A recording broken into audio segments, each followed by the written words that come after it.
Let's talk Chiefs Giants. A big Yeah. game for your boys over there in Arrowhead. Yeah. So they got the Giants this Sunday. They are 0-2 for the first time in the Mahomes era. They face the Giants, obviously. They are 1-11 in the last 12 at MetLife. What is at That's not stake good. for Kansas City here? Well, if they were to lose Sunday, or they're 1-11 in the last 12 night games, Sorry. at MetLife. Yeah, I was going to say it wouldn't. That number surprised me. I'm sure it's not that. I wonder what their record is. The Giants in their last 12 home games. 12, it can't be really good. Might be 4-8. But 1-11 in the last 12 night games. Here's the deal. If I'm being honest, I will not.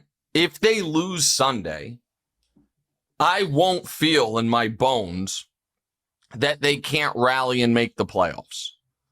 And if the Chiefs make the playoffs, I'm sure if they were to fall to 0-3 and then make the playoffs, I'm sure by the time the playoffs roll around, I'll really like their chances. But I am now saying sober-minded before the game. If they lose Sunday, it will signal that this team is not a true contender the way every Chiefs team has been since Mahomes got there. Not because they can't rally from 0-3, but because if you can't beat the New York Giants in a game you've got to have and you should have Xavier Worthy back for it, I would think. So the only super key player you're missing is Rashee Rice, then you're not going to be good enough over the course of the season to be a real Super Bowl contender.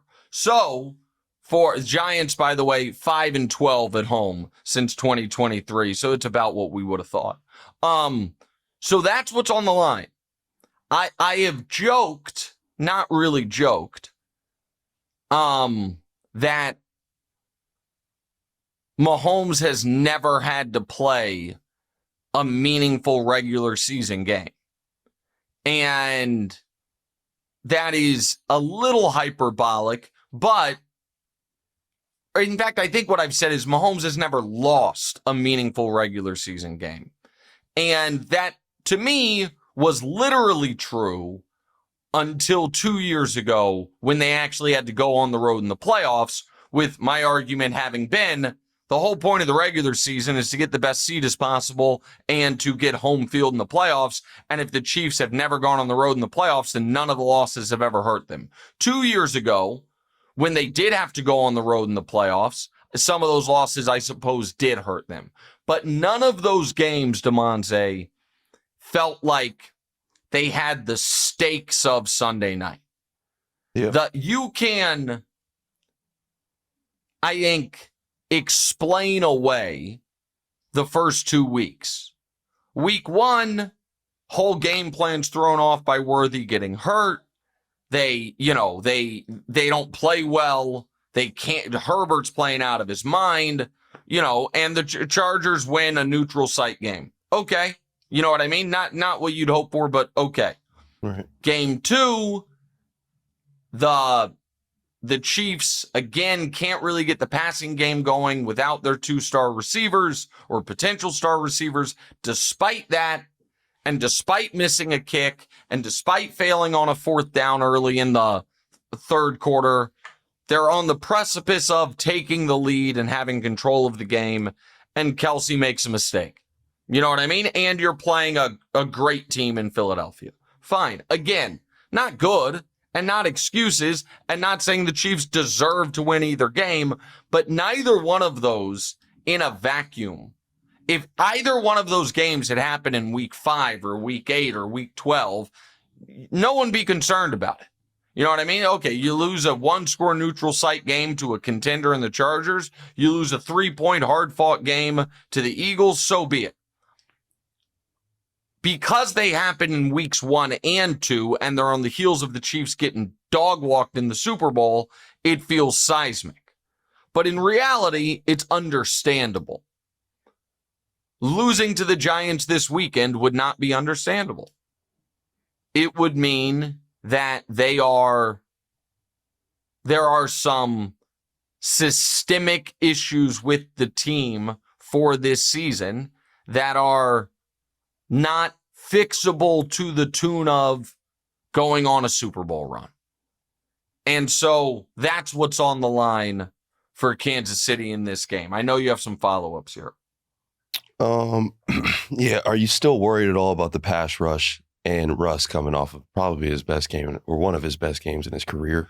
Yeah. I mean, I don't know how you can not be worried about the pass rush, to be totally honest with you. Like, Chris Jones tends to get better as the season goes along. I know he's an older player. I still believe he's the best D tackle in football. He hasn't been dominant the first 2 weeks, but I believe in Chris. Karlaftis just got paid. Karlaftis was a first-round pick. Karlaftis needs to be better. And then the other guys, Mike Dana, who's hurt now, Charles Omenihu, who has been disappointing and been wholly ineffective thus far this season. And then you have Ashton Gillette, my apologies, a rookie, Omar Norman Lott, a rookie. They've got to be able to create some type of pressure without sending a blitz. With that said, Russ having 450 yards last week does not play into this at all. Last week, Russ was unbelievable. I don't think that was him all of a sudden turning back the clock permanently. I think that was him turning back the clock for an evening. Now, let me give you the bright side of if they win. Okay? If they win, and I believe they will win, I don't necessarily think it'll be pretty. I don't necessarily think it'll be easy. But I am marrow deep confident they'll win. They win, all of a sudden, they are playing a week 4 game to totally flip every narrative that's existed thus far, because you know who comes to Kansas City in week 4? Your Baltimore Ravens. Yeah. And what are you shaking your head about? Tell me. Yeah, boys need to be worried. Oh, the Chiefs need to be worried. Maybe. Yeah, 100%. But just follow me down this path. Yeah. The point I'm making is the Chiefs then will have in front of them the ability, if they win Sunday, to say, we win this home game against a team we literally always beat, and they're the AFC contender everyone's worried about. We get the whole, people freaked out about the Chiefs. They had this brutal opening schedule. You know, they dealt with an injury, dealt with a suspension. They're 2-2 anyway. And Baltimore leaves that game at best 2-2. And we'll see what happens in Baltimore, Detroit on Monday night. Or I don't know if that's Monday or Sunday. Whatever. No, Sunday it is night. Monday, actually. It is Monday. It's Monday. I know it's a night game. Oh, no. The Chiefs game Sunday night, obviously. So it's Monday night. And maybe Baltimore's the team everyone's freaking out about. Right? And so certainly if Baltimore loses to Detroit, people will be freaking out if they fall to 1-3. So they just have the opportunity to turn the whole thing. Yep. It will not feel that way at all if they lose to the Giants. If they lose to the Giants, they will just feel like a bad team with a great quarterback. And I don't believe that's what they are, but they got to go prove it Sunday night. So you have 7 teams above the Chiefs right now in the tiers. I know that has to kill you. Is this the worst that you felt about a Mahomes? The worst that you felt about the Chiefs in the Mahomes era? No. The worst I felt about him was it was the 2021 season. They had just gotten annihilated by the Bucs in the Super Bowl. And that next year, not only did they start 3-4, but some ugly moments. Week 1, they were playing Cleveland and escaped with a win. Week 2, Baltimore goes for a 4th down late and beats them. Week 3, the Chargers beat them at the buzzer, essentially. And then week 5, they get annihilated by the Bills. And then week 7, they get annihilated 27-3 by the Titans. The Titans. And Wow. so that team fell to 3-4.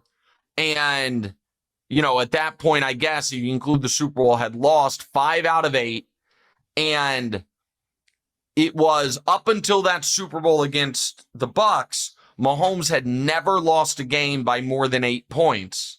And then all of a sudden, they get blasted in the Super Bowl. They get beat by 18 by Buffalo. They get beat by 24 by Tennessee in a span of, 2 months or 2 football months. That was the low point. Now, that team ended up going from 3-4 to 12-5, and then in the AFC Championship game, up 21-3 at halftime before that second half meltdown against Cincinnati. And that was the only year in this 6-year stretch they haven't made the Super Bowl. But that was the worst I've ever felt about them. But this is second. The Giants. Oh, okay. Yeah, I was about to say, with the Giants win on Sunday, it's getting pretty close. Oh, no. The Giants win puts us in totally new territory.